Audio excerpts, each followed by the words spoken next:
Hi, friends. It's Courtney, the Renaissance Mama, but I have the pleasure today of hosting this episode of The Blaze. So I want to say hi to all my lovely ladies. How's everyone doing? Amazing. Wonderful. Yes, I love that so much. Well, we are heading close to the end of the year. So we thought it'd be a great time to start chatting kind of like what everybody does at the end of the year to then prepare for this upcoming year. And I think this group of ladies are going to have so much cool things to talk about.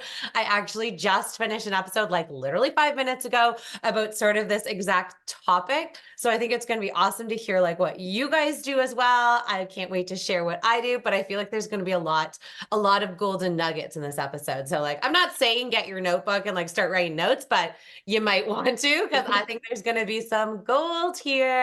So I'm just going to hop right into it if you ladies are cool with that. Yeah. Yes. Awesome. Okay. So first thing I want to wonder is, does anyone have any like rituals or traditions that you kind of say goodbye to the old year before the new one comes in? Yeah, Julie. So I do have something that I do with my kids, but this is also something that I recommend with my clients. And I'm sure you guys have probably heard this in some modality, but basically you can do it at the end of the year and you can also do it at every full moon. So you get a list and you write down the three things that you want to let go of. And of course, if it's been a crazy year and you want to let go of more than three things, then just go ahead and make your list. But you write it out with intention of letting it go. And then before the new year, so maybe on December 31st, and if I do it with the kids, we're not going to wait till midnight because it would be too late, but maybe at 8 p.m., you go outside and you burn it. So the point is, yeah, is that you get everything out that you want to clear, and then you do a little burning ceremony. My kids find so much excitement in the actual burning of it. Of course, it seems super stimulating, but I would also give this advice if people are listening as you go through the year at each full moon. So ideally there's one full moon per month. You can do that. You can consciously think of what you want to let go, you burn it, and you say goodbye to it. And the more you do it, the more you plant that seed in the subconscious mind that you're letting go, the more you'll feel it. I love that you do this with your kids. I don't know if I've ever given my kids the opportunity to be like, hey, write down something you didn't love and then let it go. Like, I feel like I do it with myself, but I don't know if I've ever been like, this is a great thing to teach children, right? They don't know. Like, when did we discover this is out? I feel like I'm still discovering things every day, all the time. This is your year to do it with your boys, especially if you got teenagers in the house. They got to just get their drama and I let it go. know. It's so true. Carly, I saw your hand up. What do you do to like get ready for the new year? Well, first, I'm totally going to do that with my kids, Julie, and I'll let you know how it goes because I think that's brilliant. And mine is not anything like maybe you're looking for the answer, but our tradition, like, I don't know why you invite me on here. I'm always like, I know your question, but I'm going to say something else. Um, End of every year, we've always had a New Year's party. So, like, before I even had kids, and we would throw like a basher of a New Year's party. I'd invite everybody I know. And it's funny because as the years go on and on, this party gets smaller and smaller. And the last couple of years, we've sat down with our kids and been like, hey, who do we want to spend this like special evening with? This year, it's us, my brother and sister-in-law, one of my cousins, and my parents. And that is the end of our list. But I think it's beautiful because we're really working on like who you spend your time with has like a lot of effect on your life. So we're going to have a quaint little New Year's and it's going to be wonderful. So much fun. Nikki, what about you? Do you do anything to like say goodbye to one Yeah, year before the New Year's starts coming on? yeah, definitely. I love that you do that for New Year's, Carly. Our New Year's is always like so like quiet and at home. Um, but I love that. But going off of Julie's, so I have like a winter solstice ritual. I just did an episode on it. I But saw I it. start with, yeah, yeah. So I start with that and we start with like writing the things out that you want to let go and then burning it and releasing it. But then there's like the next step. So every year I have a word that's like my word of the year. And it's crazy. Like, I won't get into the whole story, but what has happened in my life over the last few years, if you go back and listen to some episodes, it's wild. And it's totally connected to that word. So I really believe if you set an intention for the year ahead, what you want. So like this year, my word was triumph. so that you set that, and there's a ritual that you can do with it. But like really think about and take some time to be intentional and write down, you know, what you want in your life. Because I think sometimes, you know, we say we want this or that, or we want to be happier, but what does that actually mean to you, right? I love that you said the word thing, because, and I feel like you hit both of my problems right there. Is I do the word thing and I love it and I get super pumped, and then I probably don't look or think about that word again. And then I was like, why didn't this happen for me? And I'm like, oh, because I didn't actually like take the words in and really use it or apply it to anything. And so I think that's something like super key there, that not only do we just have to like throw the words out there, we've got to continue to like work and reflect and bring them back. Carly, I see you getting all excited over there. Oh, and Julie too. Oh my. Okay, so yes, Courtney, I'm with you with the word thing. And Nikki, I think you taught me the word thing. Same thing. I'd write it down and then I'd like shove it in a drawer somewhere, never think about it again. Last year, I created like a little card, like a business card shape that would fit in my wallet. And I added pictures to it and feeling, and I stuck it in my wallet. And every time I unzipped my wallet, I saw it. It was right there. And then I put it beside my bed and I put it on my desk. Like I have like my little card right here. Yeah, and you're right. Forefront of your mind. Julie, what are your thoughts on that? Sorry. So I literally love what Nikki said and how you guys all added in. And I completely agree that having a word is important.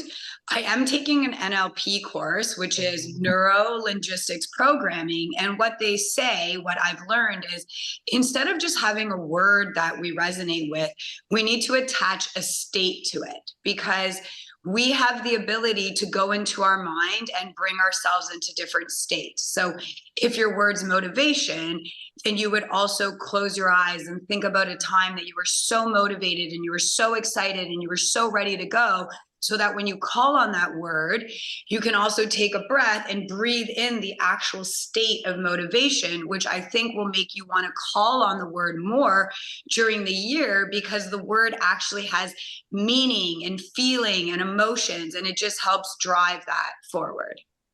Feeling is everything, right? Mm-hmm.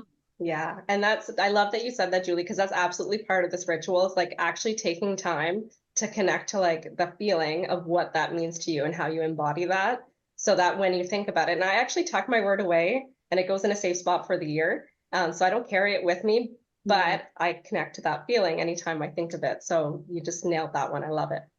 So good. I will say I've kind of cheated the last few years. Instead of one word, I have two. And for some reason, they both start with the same letter. I don't think it's on purpose, but now it's sort of a habit. So I would love to share with everybody, because I do feel like sharing it just makes it get out there in the world. And they always come to me, like a lot of my ideas come to me when I'm doing something random, like running or in the shower, or all those times when you're not like focused on it. So my words for this year, and you ladies are going to hold me accountable, are action and abundance. And it's funny because in some ways those words don't go together, but in my head, I feel like they're going to go together this year. So I'm throwing my words out there. I don't know if anyone else want to share their words, but I'd love to hear more. Well, I'd like to just say about your word, I think action and abundance go perfectly together, because we can't have abundance in our lives if we don't take action. So I think you've paralleled the perfect words to just crisscross at some point and just bring you exactly what you want. Yes. Well, I mean, if Julie's saying it, it's going to happen. I'm just throwing it out there. Anyone else has a word they're going to share? Are you guys holding on to your words? I don't have one yet. I've like scheduled a day to like, do all of these things, and the day is not upon us yet. So I got a couple in my mind, but I haven't chose one yet. Yeah. I'm with you, Carly. I haven't fully decided. I think my word is going to be magnetic, but it's not 100%. I got to sit down and take the time. That was my word last year. Word. So, okay. So seriously, one side of my paper was magnetic and the other side was attraction. But to me, that was the same thing. And I could write you paper like this of all the things that I've attracted this year and that have been magnetized toward me. So I love it. Yay. So, so good. All right. So are on the same lines, are there any specific like goal setting strategies that you guys do to prepare for the new year? I'll go. Yeah, I have a few. So again, like I have my solstice thing, which is like the intention, the embodiment, and the feeling. And then I have another day that it's like, well, what's the action plan? Like, what am I going to do to sit down and get it done? And I always start with like categories. So I'll break my life down into like, this is business life, and this is relationship life, and this is finances or spirituality or whatever those are for you guys. But I go from there and I think of, again, coming back to feeling, it's like if I could sit myself at the end of 2024, how do I want to feel in those categories? And then I work like in reverse and like back it up. Nikki, sorry, I'm totally cutting in. Yeah, that, and I think that's exactly what it is. It's working from the goal, like figuring out the bigger picture and working from it, as opposed to like trekking towards it uphill all year, just like that different switch in. I'm so sorry, Julie. I saw your hand up and I know you probably have like very beautiful things to say, and I just jumped in. Don't worry, we are a team, and I love that we're organically just feeding off of each other. I think we all have something totally special to add. But what I was going to say is a technique that I do with the clients. It's also an NLP technique, so I'm not just kind of making these up on the fly. But what what we try to do when we're doing goal setting is looking at the goals that you want, looking at the outcomes that you want. And of course, what Nikki said is like feeling the outcome, but also getting yourself or your client or the people we're talking to, our kids, to understand, are you the cause? Are you the effect of what's happening to you in your life? So there's a lot of people that go through their life and they just take whatever comes their way. And whether it's good or bad, they're like, wow, the universe is just giving me this and I got to go with the flow. When people are getting bad stuff, it's hard for them to make the correlation that all the stuff that's happening to you does stem from you. You are the cause of it. And we're not trying to point blame or make people feel bad, but we want to redirect them to them and give them that moment, especially during goal setting, to be the cause of what's going on so that the effect can be magical and beautiful and magnetic and abundance and all these words that we're throwing around that are so powerful. We just have to make sure that we know that we're in control of that. And yeah, go. Isn't that exactly it, Julie, right? Like when you fully understand that you're the only one responsible for your result, that is the most empowering thing. And like all change is preceded by awareness. So I love that you do that with your clients, because unless they're aware that they're that cause, they're just going to keep getting the same thing over and over and over. Ladies, I love you guys. See, I told people to get their notebooks out. I said it, but so I think this one actually goes really well hand in hand in that we talked a little bit about like how you say goodbye to that year before you prepare for the next one. But do you guys do anything to like really sit down and reflect? And this is actually what this episode was that I just filmed. Some of those like specific questions that I reflect on before I start even trying to make plans, right? Because if I don't really think of like what happened this year, what I loved, what I didn't love, pieces of that, like I feel like, how can I plan for the next year? It'll be me picking random words again and wondering why things aren't working out. So I would love to hear how you guys like really reflect on what happened. Oh, Nikki's got something good. Okay. Yeah, I think for myself, I love taking time kind of between Christmas and New Year's to do a lot of like reflection and going through it. But I think for myself, and if you're like me and people that I work with that are like me, that are doers and motivated and they're always chasing and wanting to do more, is taking time to reflect and really count your wins for the year. Because it's really easy to be like jumping ahead and, what am I going to do in 2024? But like taking that time, and I like to write it out, and even things that seem really tiny, when you sit and you write out what you've done and what you feel good about from the entire year, and it can be anything from, maybe you improved communication with your kids to, a business goal or whatever it is. But when you actually take time to like really take stock of that, it makes you feel so good. And it makes you realize that maybe even if you didn't hit a goal that you set for yourself, that you did still accomplish a whole lot. So good. What about you, Carly? I love that a lot. My heart is just so full right now. No, not know that I never do that, but I do that like I journal every day and I do that a few times a week is really like kind of like reflect on things where I'm feeling lack or stuck or where I'm not seeing the results. And then just making a different, like changing the plan, not really changing the goal, but just kind of changing the thing, focusing more on that. But I've never really goals at the end of the year and for the beginning of the year, I've never really super done. I feel like I have this huge picture that's extremely delusional, but fully going to happen. And then day to day little things. It's either like, or like that. So maybe this year I'm going to incorporate a lot more year goal things. Am I making sense right now as I'm speaking? Yes. A little bit, a little bit of both. Julie, what about you? Again, I'm going to echo what Nikki said and Carly.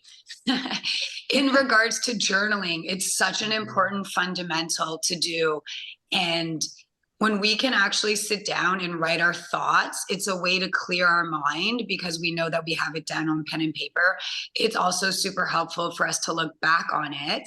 What I like to do, again, with my clients and with myself is really get into my own mind and say, Julie, focus on what you want and not what you don't want. And it sounds so easy, right? Like a no-brainer. Why wouldn't you focus on what you want that you don't want? But as moms, as just women in general, there's so many worries that come up day to day that just get planted in our heads. And it's hard not to worry because we're all compassionate and we're empathetic and we love and we care. But when we let our mind go to those little worries, it does pull us away from what we want. And if we can go to bed at night manifesting, because Carly, I know you got some big goals and I believe that you're going to fulfill them. I mean, I also have some big goals. I can't share them with my husband because he'll also just think that they're way over the top and like I'll never reach them. But for us to go to bed at night and brainstorm and manifest what we want, it will allow the universe to hand us that instead of wasting time on what we don't want. Oh, Okay. go. I'm sorry, I have to play off of this one because I love what you said, go to bed at night. So one of the things I've been trying to do, and I learned this from my coach, was when you go to bed at night, and this took me about 6 months to fully get in and be like, okay, I'll try it. Go to bed at night, close your eyes, and I actually like Control Alt Delete Carly, like as a self, like myself. I just delete myself and I visualize it just leaving, just like going. And then as I'm falling asleep, I create this new person who I'm becoming and who I want to be. Like, who is the woman that has accomplished my goals? And then the first thing I do in the morning is I'll like put on a meditation that is like creating, like walking into your new self. So every morning it's like creating that new woman who you want to be, which is super cool. But that like bedtime and then that morning, like those are such beautiful moments of opportunity to like really create that change. So good. So, so good. So how do you ladies then kind of balance these like really ambitious, like amazing life-changing goals with like, okay, some realistic ones. So we actually make them happen. Like, I'm just kind of wondering what's the in-between. I love the visions and I love these concepts, but like, how do you balance kind of both? Or do you? I don't know. Yeah, Carly. So one of the things I incorporated this year, you know what? After thinking about it, maybe I do incorporate new things for just the year. Anyways, I need to sit down and reflect, Nikki, like you said. I love having this big, huge vision, right? And then you kind of like work backwards. And every quarter of the year, I'll pick like a new method. So 1 or 2 new things. So let's say I'm building a business. There's like my business and then all the different areas that I want to build and things I can do. And I'm like, which 2 do I want to focus on right now? And I pick those 2. So maybe it's sales and networking. So then what can I do during my day that will bring me more sales and that will have me meeting new people? And then that's what I focus on for 3 months. And just so simple, right? Like teeny tiny little daily steps, because today is all we have. And if you can make 1% better today or do that one little step today to like grow whatever area, that's all we need to focus on. So good. I love the teeny steps because I am probably like you ladies as well. There's so many things going on all the time that if you don't break it down to tiny little like achievable steps, I get like too overwhelmed and I'm like, I can't do any of it. So I like those two. And I also like the checking in and then switching up the two to like do something else, right? So that's so good. Nikki, what were you going to say? I love that too. And the little steps every day are so important. I think sometimes we have these big things and then it's like, well, how do you get from point A to point B? I do the same thing, Carly. I do like a quarterly check-in. And again, Courtney, I'm like you, I always have a million ideas and I have so many things that I want to do. And it's so to stay focused, because that's a struggle of mine, I write out all my ideas and I have like a parking lot. So there's 9 spaces in the parking lot. Those ideas can go in. You can't add more, right? So if you want to add more, something has to come out, but then I choose one. So it's like all the rest of my stuff that I'm working on, the blog, coaching, fem, all of that is still, those are everyday steps. Those are happening. But then there's like a project and I pull that out of the parking lot. That's the project for the quarter. And that's the focus until I get it done. And the next quarter I can change it. I love the parking lot. Yeah, Julie. Also love the parking lot because sometimes all of us do take on too many tasks, multitasking women for sure, but it's good that we're here, on the Fem Network, inspiring other women. I know we've already touched on it, but I think the vision board is so important to have that end goal. I know that the universe says in the principles of like the law of attraction and stuff to not necessarily focus so much on the process, but to just feel it at the end, because the universe has an ability to switch your plan for you without you understanding why. So there's so many times that things happen to us and we're like, oh my gosh, I was getting so far and how did this happen? And you hear that voice, everything happens for a reason, everything happens for a reason. And then as you go through your days, you're like, oh, wait a minute, but it did get me to this point. It's not the way I thought it was going to come, but it still came. So I guess part of our own personal test is that when things don't go our way, we can't let it totally deflate us. We need to just keep seeing that end process.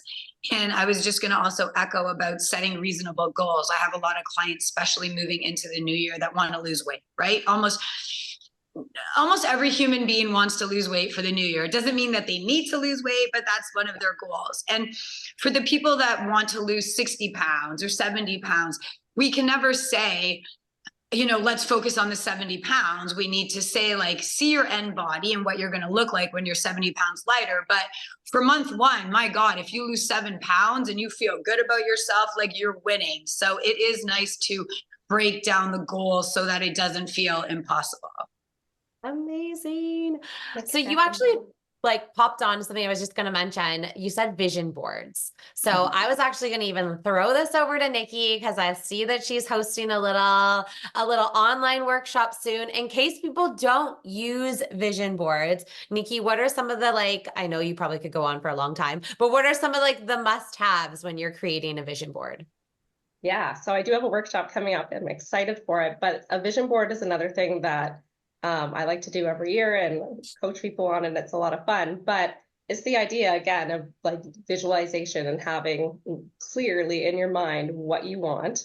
So you can make a board, you can have it on your phone. I actually used to always have a board. I prefer to have it on my phone because if you're normal, I feel like you spend a lot of time looking at that, right?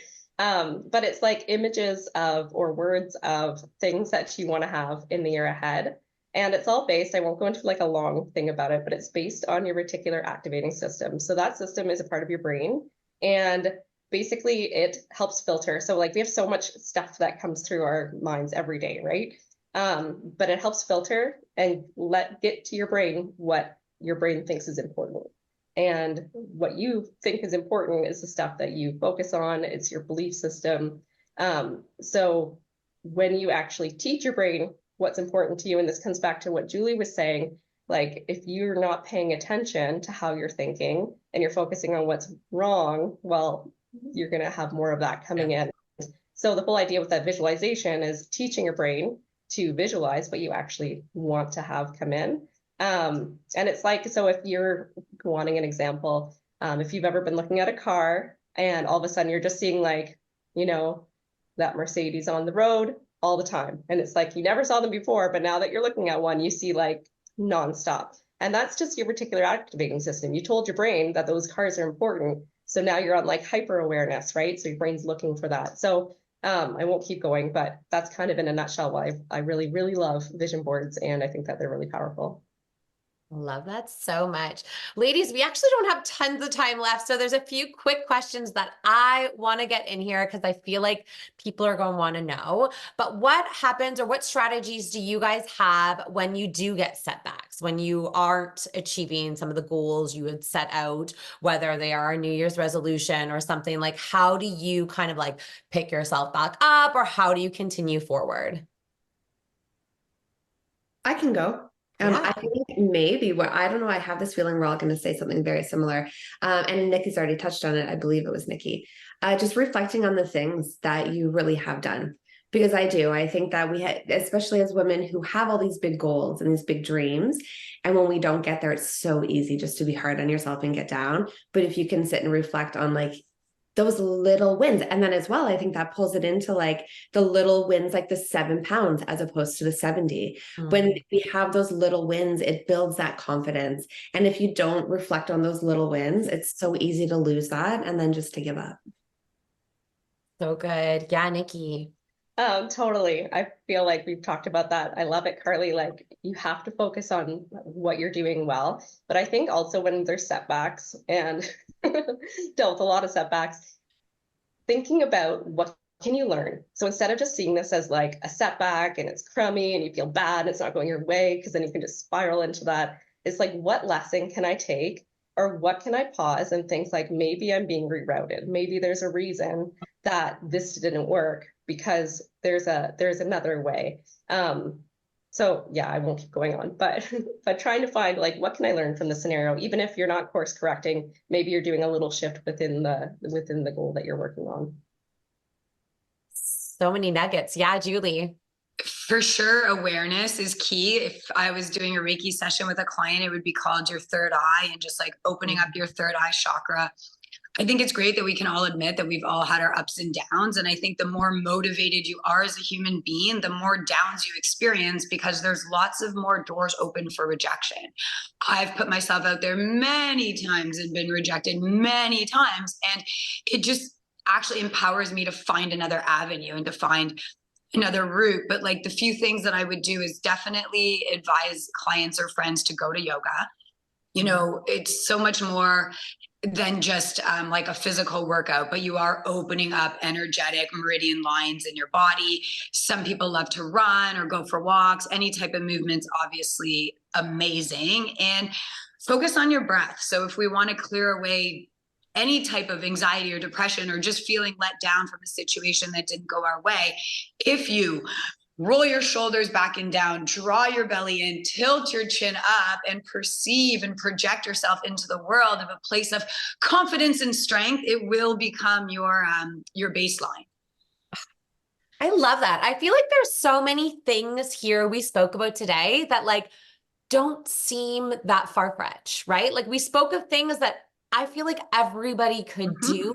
And if everyone just did like those little things, like how much better we all might feel. All right, ladies, before we all go, I want you to share where people can find you and maybe just one little like tidbit for the audience for the year. Carly, don't go on too far. I know you're like, I'm going to start giving them all the advice. But whatever you're feeling, I don't know what it's going to be, but share where they can find you and one little tidbit.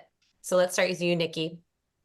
Hey, I'm the 10-Minute Mom. You can find me on Fem on my show or on the 10minutemom.com, my blog, or Instagram at Nikki_the 10-Minute Mom. One tidbit that I will leave you with is as you're setting your goals, as you're thinking of the year ahead, really, as you're doing it, ask yourself if it's actually what you want or if it's something else or society or you think you should. Really ask yourself why you want it, because if you don't, then you're not going to stick to it. Love, love, love, love that. Julie. Speaking of love, let's My advice, I guess, is just for the year 2024 to move from a place of love. We know everybody's going through different things, different feelings, emotions, situations. So if we can enter into every conversation, every relationship, every encounter from a place of love, I think we will be responsible for helping raise the vibration of humanity, which is a very big responsibility. But I believe that all the viewers and that we can do that. My name is Julie Hinton Green. That is my website, so juliehintongreen.com. You can also find me on the Femme Network, and my show is called Living in the Now. And Carly. Hello, everybody. Again, my name is Carly Ann Moore from Hello Beautiful on the Femme Network, and you can find me on Instagram. That's the place I love to hang out, at carly.ann.moore. And I'm going to keep it short and sweet and ditto both of their things because I think they're brilliant. Oh, and then I'm Courtney, the Renaissance Mama. You can find me at therenaissancemama.com or on Instagram at Courtney Renaissance Mama. And I think just going into the new year, one of the biggest takeaways that these ladies mentioned today, and I absolutely love, is thinking of that goal and then going from that goal rather than chasing it and fighting for it and wondering why we're not getting somewhere. Because I feel like we're always going to be on that hamster wheel. Let's start from the goal and be like, oh yeah, this is easy. I've got this, and feel it. All right, friends, thank you so much for checking out the show today. We hope you have a fantastic 2024. Bye for now, friends.